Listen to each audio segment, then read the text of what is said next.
नमस्कार। द्रव्य गुणम पेज पे मैं आप सभी का स्वागत करती हूँ।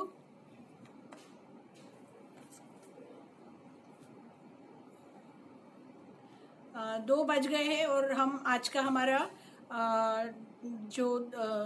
आज की हमारी बात जो है वो शुरू करने जा रहे हैं।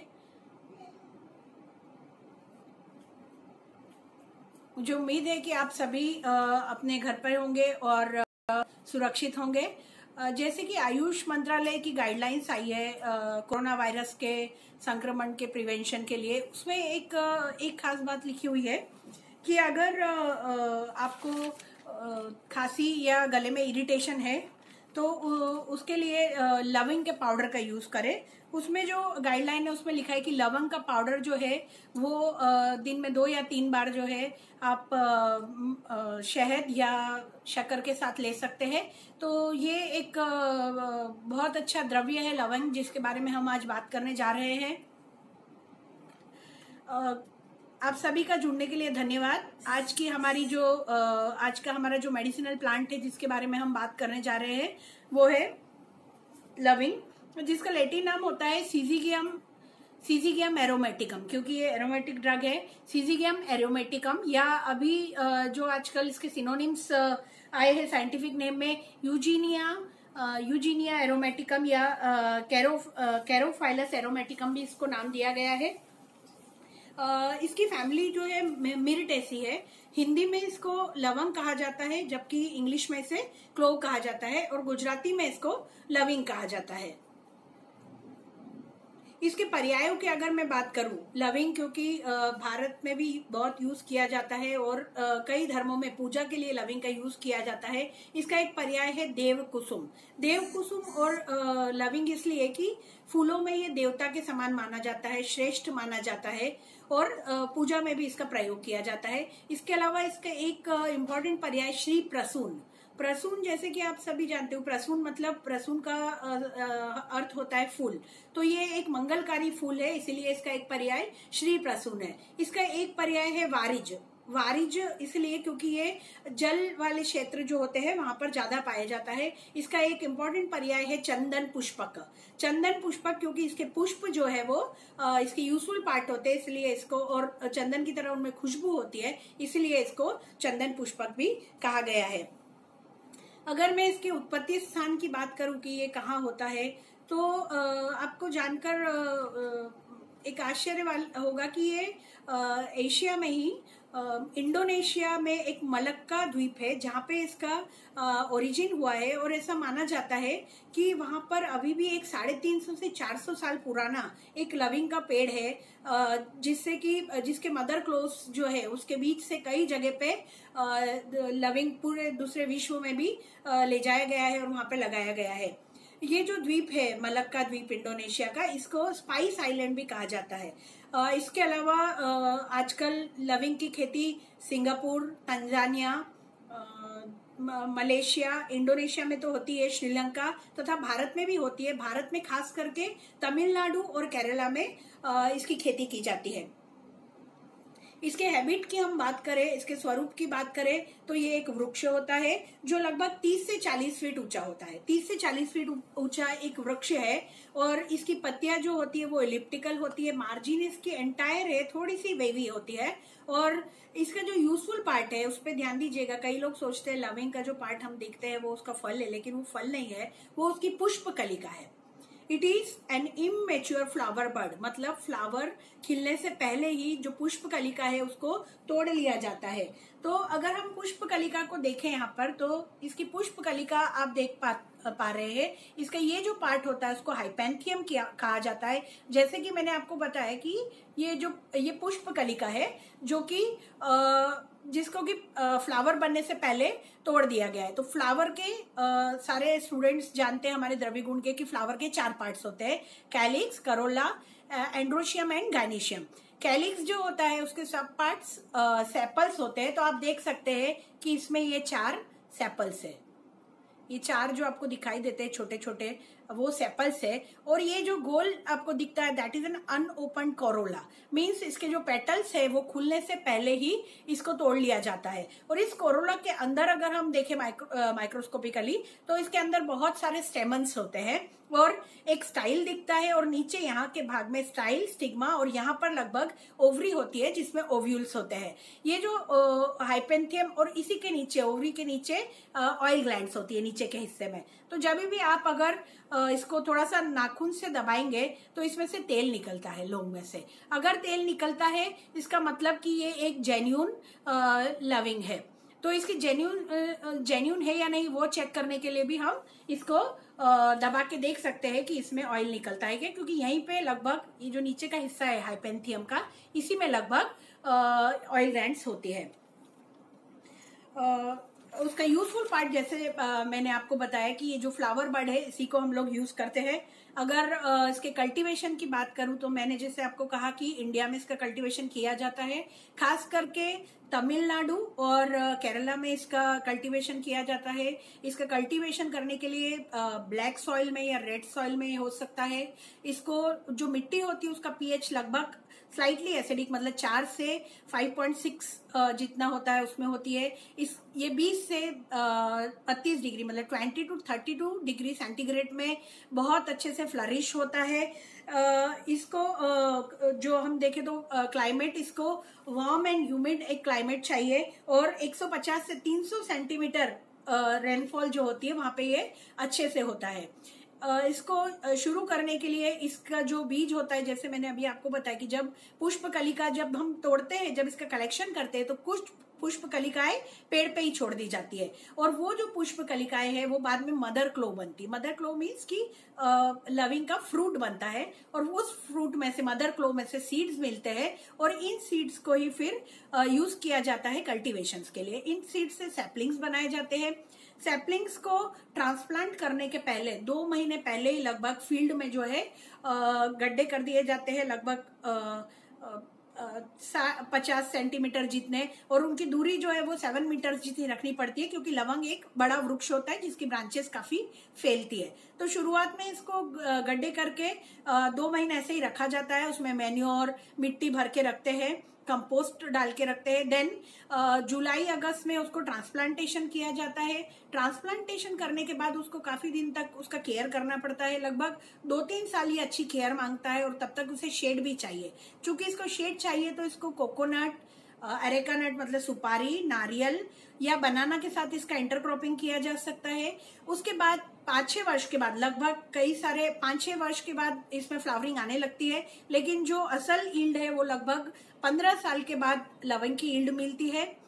एक पेड़ से एक सीजन में लगभग 2 किलो जैसा लविंग मिलता है। और अगर आप 1 हेक्टर की जमीन में लविंग की खेती कर रहे हैं तो 1 हेक्टर में से लगभग 400 केजी जैसा 400 किलो जैसा लविंग प्राप्त हो सकता है। अगर हम बात करें 1 किलो लविंग में, तो 1 किलो लविंग में लगभग 1500 जितनी लविंग होती है। 1100 से लेकर 1500, depends on the shape and size and the weight of the, फिर भी 1100 से 15 लविंग 1 किलो में होती है। अभी भारत में देखा जाए तो लगभग 2000 टन के करीब इसकी खेती की जाती है। अब मैं बात करती हूँ लविंग के केमिकल कंपोजिशन की। जो लोग अभी हमारे साथ जुड़े हैं उन्हें मैं बताना चाहती हूँ कि आज हम एक इम्पॉर्टेंट ड्रग के बारे में बात करें, एक मेडिसिनल प्लांट के बारे में बात करें, लविंग, जिसे इंग्लिश में क्लोव कहा जाता है। हम उसको संस्कृत में लवंग कहते हैं, हिंदी में उसे लौंग कहा जाता है, और उसका लैटिन नाम सीजिगियम एरोमेटिकम है, जो कि मिर्टेसी फैमिली का एक ट्री होता है। तो लविंग का जो यूजफुल पार्ट है वो फ्लावर बड होता है उसका। उसमें केमिकल कंपोजिशन की अगर मैं बात करूं तो लविंग में कार्बोहाइड्रेट्स होते हैं, मॉइस्चर होता है, उसमें बहुत सारे, उसमें प्रोटीन्स कुछ परसेंटेज होता है, फैट्स होते हैं, विटामिन होते हैं, थायामीन, राइबोफ्लेविन, उसमें कुछ मिनरल्स भी होते हैं जिनमें मैग्नीशियम, कैल्शियम और फास्फोरस मेन है। इसके अलावा अब मैं बात करूं इसका जो मेन कॉन्स्टिट्यूएंट है लविंग का वो है यूजिनॉल। यूजिनॉल इसका लविंग में से एक ऑयल निकलता है जिसको क्लोव ऑयल कहा जाता है या लवंग तेल कहा जाता है। इस तेल के अंदर जो मेन कॉन्स्टिट्यूएंट होता है वो होता है यूजिनॉल। यूजीनॉल जो है इसके ऊपर बहुत सारी इसकी एक्टिविटीज की स्टडीज हो चुकी है और उसकी बहुत सारी एक्टिविटीज प्रूव की गई है, जिसके बारे में हम आगे बात करेंगे। अगर इसका आयुर्वेदिक प्रॉपर्टीज की लवंग की मैं बात करूं तो आयुर्वेद के हिसाब से इसके जो गुण है वो लघु स्निग्ध कहे गए। इसको स्निग्ध कहा गया है। इसका रस कटु और तिक्त, कटु मतलब कि तीखा और तिक्त मतलब कि कड़वा। ये पंजेंट होता है टेस्ट में। इसका विपाक कटु होता है, लेकिन एक खास बात है लविंग की कि इसका वीर्य शीत होता है। कई लोग सोचते हैं कि लविंग गर्म होता है, लेकिन लविंग गर्म नहीं होता है। लवंग जो होती है वो एक ठंडी तासीर का द्रव्य है, शीत वीर्य द्रव्य है, इसीलिए ये एसिडिटी वगैरह में बहुत अच्छा काम करता है। एक बहुत अच्छा पित्त शामक द्रव्य है। अम्ल पित्त वगैरह में इसका प्रयोग किया जाता है। इसका दोष कर्म देखें तो कटु तिक्त होने की वजह से कफ का नाशन करता है और शीत होने की वजह से ये पित्त का शामक करता है। तो ये एक बहुत अच्छा कफ पित्त शामक द्रव्य है। इसके कर्मों की अगर मैं बात करूं तो आयुर्वेद में इसे बहुत अच्छा दीपन मतलब एपेटाइजर, पाचन मतलब डाइजेशन में हेल्प करता है। श्लेष्म पुतिहर, श्लेष्म पुतिहर मतलब जो म्यूकोसा रेस्पिरेटरी सिस्टम में जो म्यूकस सिक्रीशन होता है या जो कफ बनता है उसकी जो सड़न होती है उसको वो दूर करता है। श्लेष्म पुतिहर, कासहर, श्वासहर, छर्दिग्न, छर्दिग्न मतलब वोमिटिंग में ये बहुत अच्छा काम करता है। तृष्णाहर मतलब एक्सेसिव थ्रस्ट जो होती है, तृष्णा रोग जो होता है उसमें ये बहुत अच्छा काम करता है। आयुर्वेद में इसके कई सारे इंडिकेशन दिए गए हैं, जिसमें कि पेट के रोग है जैसे कि अरुचि, भूख न लगना, अग्निमांद्य मतलब डाइजेस्टिव फायर कम होना, अजीर्ण मतलब इनडाइजेशन, कास, कास मतलब कि खांसी, उधरस, कफ, श्वास मतलब अस्थमा में भी इसका प्रयोग किया जाता है। प्रतिशय, प्रतिशय मतलब सर्दी खांसी में इसका प्रयोग कर सकते हैं। कुछ स्किन डिसीज में भी इसका प्रयोग कर सकते हैं। और इसका एक खास प्रयोग बताया गया दांतों के रोगों में। जो क्लोव ऑयल होता है उसका दांत के रोगों में बहुत अच्छा, ये एक अच्छा दंत्य है, दांत रोगों में प्रयोग किया जाता है। आजकल आप देखते होंगे कि बहुत सारे टूथपेस्ट जो है उनमें लविंग का तेल या लविंग का प्रयोग किया जाता है। तो ये आयुर्वेद में इसके गुणकर्म बताए गए हैं। अगर इसका प्रयोग कैसे करते हैं, आमयिक प्रयोग या लविंग का थेरापेटिक यूज, तो शिराशूल जिसे कि हम हेडेक कहते हैं या प्रतिशायी, सर्दी जब होती है तो ये जो फोरहेड होता है इसमें इसका लेप किया जाता है। लविंग का पाउडर लेके उसको पानी में मिला के उसका लेप किया जाता है, उससे फायदा मिलता है। गले के और मुंह के रोगों में, गले के और मुंह के रोगों में इसको चूसने के लिए दिया जाता है पेशेंट को। कई जगह पे ऐसा भी इंडिकेशन है कि अगर थ्रोट पेन है किसी को तो रात को चूसने के लिए दे दीजिए पेशेंट को, और फिर जब उसका रस उतर जाएगा फिर उसको लविंग बाहर निकालने के लिए बोल दीजिए और वो थ्रोट में बहुत अच्छा एक सूदिंग इफेक्ट देता है। दांत के रोगों में मैं बात करूं तो टूथेक, दांत का दर्द, और डेंटल कैरीज मतलब दांत में जो कीड़े हो जाते हैं उसमें रुई में या फिर एक गॉस पीस में 2-3 बूंद लविंग का तेल, क्लोव ऑयल लेके उसको दांत में जहां पर भी कोटर है, जहां पर कैरीज है या जहां पर दर्द होता है वहां पर रख दिया जाता है, और फिर उसको आधे घंटे के बाद या 15 मिनट के बाद उसको निकाल लेंगे तो वो दर्द जो है वो कम हो जाता है। डेंटल कैरीज भी कम करने में ये लविंग बहुत यूजफुल होता है। और लविंग जो होता है एक डेंटल एनेस्थेटिक्स की तरह यूज होता है, मतलब वहां पे एक एनाल्जेसिक इफेक्ट भी ये देता है। आमवात मतलब अर्थराइटिस, बैकएक, ग्रद्रसी मतलब साइटिका, इन सब रोगों में इसको जो लविंग का तेल होता है उसकी मालिश की जाती है, क्योंकि इसको एक अच्छा एंटी इन्फ्लेमेटरी और एनाल्जेसिक कहा गया है।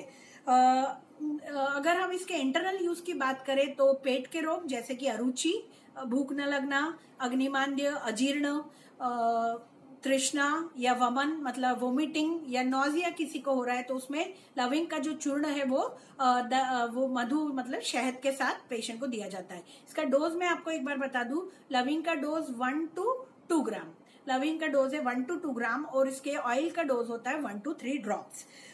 फिरंग सिफेलिस जिसे कहते हैं उसमें देव कुसुमादि रस आता है, उसका प्रयोग किया जाता है। कास और श्वास मतलब सर्दी खांसी में इसका प्रयोग करना है तो इसके चूर्ण को शहद के साथ यूज किया जाता है। ज्वर में लवंगोदक जो होता है उसका यूज किया जाता है। केरला में जो है लोग लवंगोदक वैसे भी पीते हैं, ये देखिए लविंग का पानी, मतलब पानी में 4-5 एक पूरा बॉटल पानी में 2-3 लविंग डाल दी जाती है और इसका कलर भी आप देख सकते हैं। ये जो पानी है इसको लवंगोदक कहा जाता है और किसी को फीवर हो तो दिन भर पीने के लिए ये देते हैं। इससे फीवर में पित्त का शमन भी होता है और जो पेशेंट है उसके क्योंकि लविंग एक बहुत अच्छा आम पाचक होता है तो आम का पचन करता है और ज्वर, जैसे कि आप सब जानते हैं कि आम के शरीर में उत्पत्ति होती है इसलिए ज्वर होता है। तो बुखार में लवंगोदक पीने से तृष्णा की शांति होती है, पित्त की शांति होती है और आम पाचन भी होता है। तो पेशेंट को ये जो लवंग का पानी है ये पीने के लिए दिया जा सकता है और उससे उसको काफी फायदा मिल सकता है। विशुचिका, कोलेरा में भी इसका आयुर्वेद में यूज बताया गया है। कोलेरा में लौंग का फांट बना के पीते हैं। आयुर्वेद में पंचविध कषाय कल्पना कही गई है। पंचविध कषाय कल्पना मतलब 5 तरह की फॉर्मुलेशंस बताई गई है। उसमें पहला है चूर्ण, एक है कल्क स्वरस। कल्क ही जब सूख जाता है तो चूर्ण हो जाता है, फांट, हिम और क्वाथ। चूर्ण मतलब कि हम कोई भी चीज का जो पाउडर बना के यूज करते हैं। स्वरस मतलब कि जिसका जूस निकाल के यूज करते हैं। फांट एक ऐसी प्रिपरेशन होती है जिसमें पानी को गर्म किया जाता है। पानी जब उबल जाता है उसके बाद हम जो भी जिस चीज का हमें फांट बनाना है, समझ लीजिए लौंग का फांट बनाना है तो लौंग का पाउडर या लौंग उसमें डाल देंगे, थोड़ी देर उसको ढक के रखेंगे और फिर छान के उसको पीते हैं। इसको हम फांट कहते हैं। तो ये एक फांट की प्रिपरेशन इसकी विशुचिका कोलेरा में यूज की जाती है। फिर एक मैं यहाँ पे अपनी बात पूरी कर देती हूँ। क्वाथ मतलब होता है डिकॉक्शन, जिसमें हम जिसको उकाला बोलते हैं, जिसमें द्रव्य जो होता है उससे 16 गुना पानी लेते हैं और फिर उसको 1/4 होने तक गर्म करते हैं, उसको उबालते हैं और फिर स्ट्रेन करके छान के उसका यूज करते हैं। उसको हम आइडियली आयुर्वेद में उकाला या क्वाथ कहते हैं। और लास्ट प्रिपरेशन है हिम। हिम में कोई भी चीज को रात को गला के रख देते हैं, सुबह उठ के उसको मसल के छान लेते हैं और उसको फिर छान के पीते हैं। तो वो जो ठंडी प्रिपरेशन होती है उसको हम हिम कहते हैं। एक खास बात इसमें है कि जिन भी चीजों में जो एरोमेटिक ड्रग्स होती है उनमें जनरली हम क्वाथ नहीं करते हैं, इसीलिए या तो लवंगोदक का यूज करते हैं या फिर हम लवंग के फांट का प्रयोग करते हैं। इसी तरह से एक्ने में भी इसके ऑयल का यूज बताया गया है। क्लोव ऑयल को लगाया जाता है, थोड़े से कोकोनट ऑयल में यूज करके पिंपल्स पे इसको लगाया जाता है। अगर मैं लविंग के फॉर्मुलेशंस की बात करूं तो आयुर्वेद में इससे बनने वाली मुख्य जो विशिष्ट योग है इसके वो है लवंगादिवटी, जो कि काश, श्वास, खांसी, सर्दी इन सब में ये इंडिकेटेड है। इसके अलावा लवंग चतुसम चूर्ण, इसके अलावा लवंग तेल जो कि डेंटिस्ट्री में भी बहुत यूज किया जाता है और इसके मैं बाकी प्रयोग भी आपको बताऊंगी। लविंग तेल का भी प्रयोग किया जाता है। इसकी एक खास प्रिपरेशन होती है जिसको बोलते हैं अविपत्तिकर चूर्ण।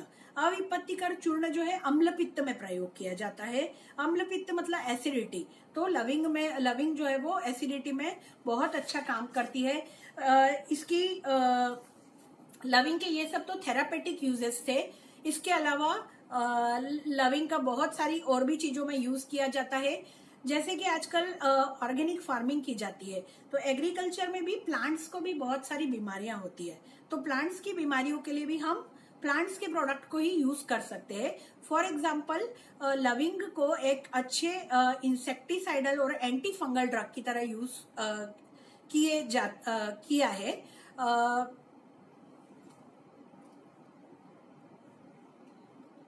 यस, मिनिस्ट्री ऑफ आयुष ने जो इसको लविंग को एक तो चूर्ण लेने के लिए कहा है, इसके अलावा जो हर्बल टी बनाने के लिए कही गई है उसमें भी क्लोव को डालने के लिए कहा है। तो एग्रीकल्चर में जैसे मैं बात करी थी तो क्लोव ऑयल जो है उसको छिड़काव के लिए एज ए इंसेक्टिसाइडल यूज किया जाता है, क्योंकि आजकल पेस्टिसाइड्स जो है उनके साइड इफेक्ट बहुत बढ़ गए हैं। तो जो एग्रीकल्चर इंडस्ट्री है वो भी, जो एग्रीकल्चर क्षेत्र है, जो फील्ड है, वो लोग भी हर्बल सॉल्यूशंस, ऑर्गेनिक सॉल्यूशंस की तरफ देख रहे हैं, तो लवंग को वहां पे भी यूज किया जाता है। इसके अलावा इसको बहुत सारे देशों में जो सिगरेट बनती है उसमें जो तंबाकू होती है उसको फ्लेवर करने के लिए इसको यूज किया जाता है। बहुत सारे फूड आइटम्स को फ्लेवर करने के लिए लवंग का यूज किया जाता है। बहुत सारे मसालों में लवंग का यूज किया जाता है। जैसे भारत में गरम मसाला बनता है, उसका एक घटक है, उसका एक कॉन्स्टिट्यूएंट है लवंग। इसके अलावा चाइना में एक 5 स्पाइस पाउडर होता है, उसका एक कॉन्स्टिट्यूएंट है। इसके अलावा कई देशों में पंपकिन पाई बनाई जाती है, तो पंपकिन पाई स्पाइस जो होता है उसमें भी लवंग जो है वो एक उसका कॉन्स्टिट्यूएंट होता है, एक घटक होता है। मैक्सिकन फूड में भी लवंग का यूज किया जाता है। कुछ कंट्रीज में एक वस्तु बनाई जाती है जिसे पोमेंडर कहा जाता है। पोमेंडर एक बॉल जैसा होता है जिसमें कुछ परफ्यूम्स डाले जाते हैं, जिसमें खास करके अंबर, सीवेट मतलब गोरोचन, इन सब का, और उसके अंदर लवंग या लवंग का ऑयल मिलाया जाता है। और जब भी वो लोग कहीं बाहर जाते हैं तो ये जो पोमेंडर है इसको या तो एक वास में या अपने साथ कैरी करके ले जाते हैं ताकि उनको इन्फेक्शन ना फैले। तो ये क्लोव जो है ये इसकी इंसेक्टिसाइडल, इसकी मॉस्किटो रिपेलेंट प्रॉपर्टीज भी है। तो एज ए मॉस्किटो रिपेलेंट लवंग का तेल जो है उसको बॉडी पे लगाया जाता है।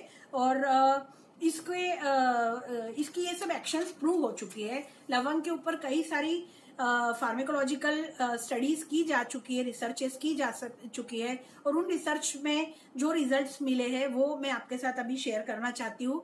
इसका जैसे मैंने अभी आपको बताया इंसेक्टिसाइडल और मॉस्किटो रिपेलेंट की तरह इसको यूज करते हैं। तो एडीज जो होता है, एडीज मच्छर आपको पता होगा डेंगू फैलाता है, उसमें इसकी लार्विसाइडल एक्टिविटी पाई गई है। ऐसे ही एनोफिलिस के लिए भी इसकी एक्टिविटी पाई गई है। तो इसके तेल को लगाने से डेंगू और मलेरिया के मच्छरों से बचा जा सकता है। सिमिलरली इसकी पेड़ों पे जो बीमारियां होती, खास करके बनाना में एक डिसीज होती है रॉट करके, तो क्लोव ऑयल को अगर लगाया जाए तो बनाना की वो डिसीज से छुटकारा मिलता है। वैसे ही इसकी एंटी फंगल एक्टिविटीज, खास करके जो डर्मेटोफाइट्स होते हैं उनके लिए, वेजाइनल कैंडिडियासिस में यूजिनॉल इसका जो कंटेंट है उसको वेजाइनल कैंडिडियासिस में टेस्ट किया गया है और इसको बहुत इफेक्टिव पाया गया है। इसके अलावा ओरल कैंडिडियासिस जो होता है उसमें भी इसके रिजल्ट, यूजिनॉल के जो रिजल्ट्स है वो बहुत इंकरेजिंग है। इसको लविंग में बहुत अच्छी एंटी कैंसर प्रॉपर्टीज पाई गई है। एंटी कैंसर खास करके ह्यूमन कोलोनोरेक्टल और मिलेनोमा सेल्स के खिलाफ इसकी एक्टिविटीज पाई गई है। ये कैंसर सेल की ग्रोथ को रोकता है, ऐसा स्टडीज ने प्रूव किया है। इसके अलावा गैस्ट्रिक कैंसर लाइंस पे भी इसका काम हुआ है। एक अच्छा एंटी इन्फ्लेमेटरी इसको प्रूव किया गया है।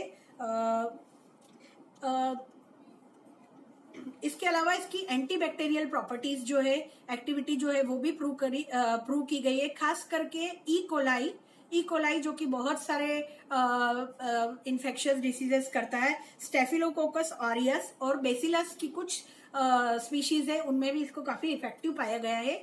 एक बैक्टीरिया आप जानते हो हेलिकोबैक्टर पायरोली, ये जो हेलिकोबैक्टर है ये गैस्ट्रिक अल्सर कॉज करने का एक बहुत बड़ा रीजन होता है। तो लविंग जो है, जैसे मैंने आपको बात की आयुर्वेद में उसको ऑलरेडी अम्ल पित्त में इंडिकेटेड ही है, एसिडिटी में।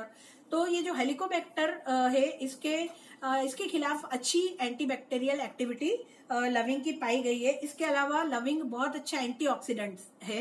एंटीऑक्सीडेंट की बात हम 2-3 दिनों से कर रहे हैं, तो अच्छा एंटीऑक्सीडेंट होने की वजह से ये हमारे पूरे जो बॉडी के immune system as well as skin as well as ये बहुत अच्छा एंटी कैंसर काम करेगा। इसकी एंटी अल्सर एक्टिविटीज जो है वो प्रूव हो चुकी है। एनिमल स्टडी की गई जिसमें HCl से उनको अल्सर इंड्यूस किया गया और फिर पाया गया कि ये जो म्यूकस लेयर है उसको स्ट्रेंथन करता है, एज वेल एज H. पायरोली जो है उसके खिलाफ भी अच्छा काम करता है। इसकी फंजीसाइडल एक्टिविटीज, एंटी फंगल एक्टिविटीज भी प्रूव की गई है। इसकी एंटीवायरल एक्टिविटी भी प्रूव की गई है। एंटीवायरल में खास करके जो हर्पेस होता है, हर्पीज का जो वायरस है उसमें इसको अच्छा पाया गया है। और in some studies it was used with the antiviral drug acyclovir, और दोनों का जो सिनर्जेटिक इफेक्ट था वो बहुत ही अच्छा था।